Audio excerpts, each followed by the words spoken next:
বৃদ্ধ থেকে ছোট বড় সবাই কিন্তু এমন যদি একটা বার্গার বানিয়ে ঘরে সবারকে দেওয়া যায় তাহলে কিন্তু সবাই অনেক আনন্দ করে খাবে। আর এটা বানানো একদম সহজ।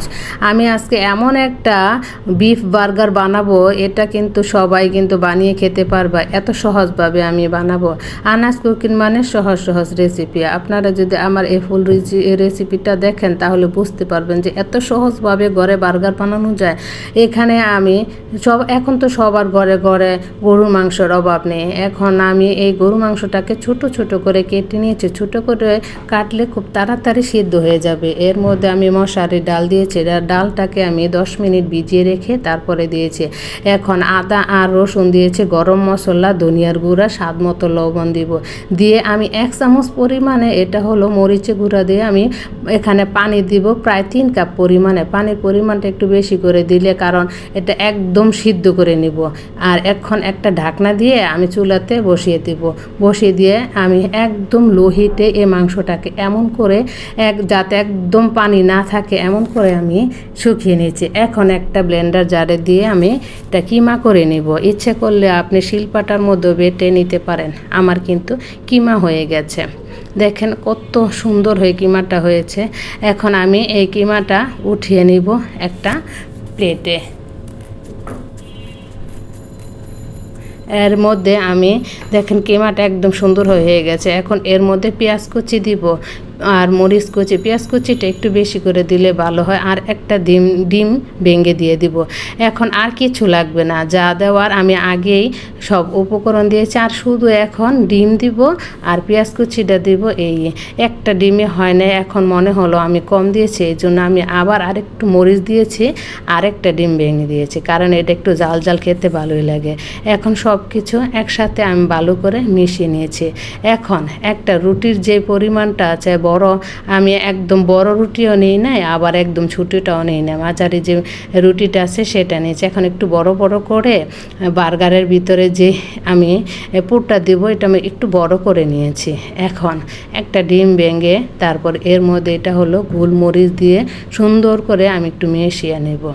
এখন আমি যে বার্গারের পুরটা আছে এটা আমি এই ডিমের মধ্যে সুন্দর করে আমি ডিমটাকে ভরিয়ে তারপর আমি একটা প্যানের মধ্যে এটা দিয়েছি আমি ঘি, কারণ ঘি দিয়ে ভাজলে কিন্তু আরেকটু মজা হয়। আপনি না দিলেও পারেন, কিন্তু আমার ঘরে ঘি ছিল, ভাবলাম যে ঘি দিলে একটু সুন্দর গ্রান বের হবে, এই জন্য আমি একটু ঘি দিয়ে তারপরে উল্টে পাল্টে সুন্দর করে ভেজে নেব।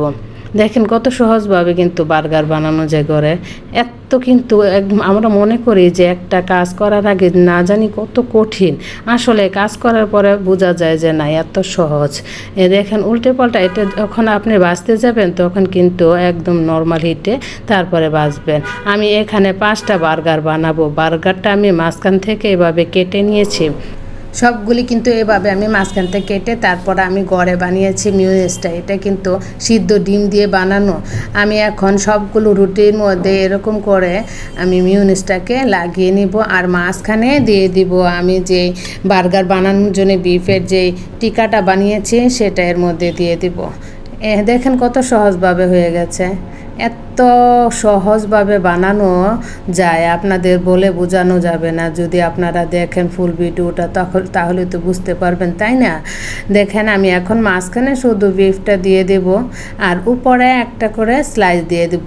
বার্গারের চিজের স্লাইসটা আমি উপরে দিয়ে তারপর আরেকটা রুটি যে অর্ধেক অংশটা ছিল এর উপরে দিয়ে দেব। আর এটা বানিয়ে যখন আমি সবাইকে দিয়েছি এত প্রশংসা করেছে, মানে ওরা বুঝতেই পারে না যে এরকম মজাদার যে বার্গার ঘরেও বানানো যায়। এখন প্রতিটা রুটির মধ্যে আমি উপরে যে বাকি যে অর্ধেক রুটিটা ছিল এটা এর মধ্যে দিয়ে দিব। আর এখন এই স্লাইসটা একটু মানে নরম হওয়ার জন্য আমি একটু ওভেনের মধ্যে দিয়ে আমি বেশি না 30 সেকেন্ড আমি একটু হিট দিয়ে নিব। এখন আমার কিন্তু চিজটা গলে গেছে আর উপর দিয়ে একটু আমি সস দিয়ে নিচ্ছি। এতে দেখতেও সুন্দর হয়েছে আর খেতেও মাশাআল্লাহ অনেক অনেক মজা হয়েছে। যদি আপনাদের ভালো লাগে তাহলে লাইক কমেন্ট শেয়ার করে দিবেন।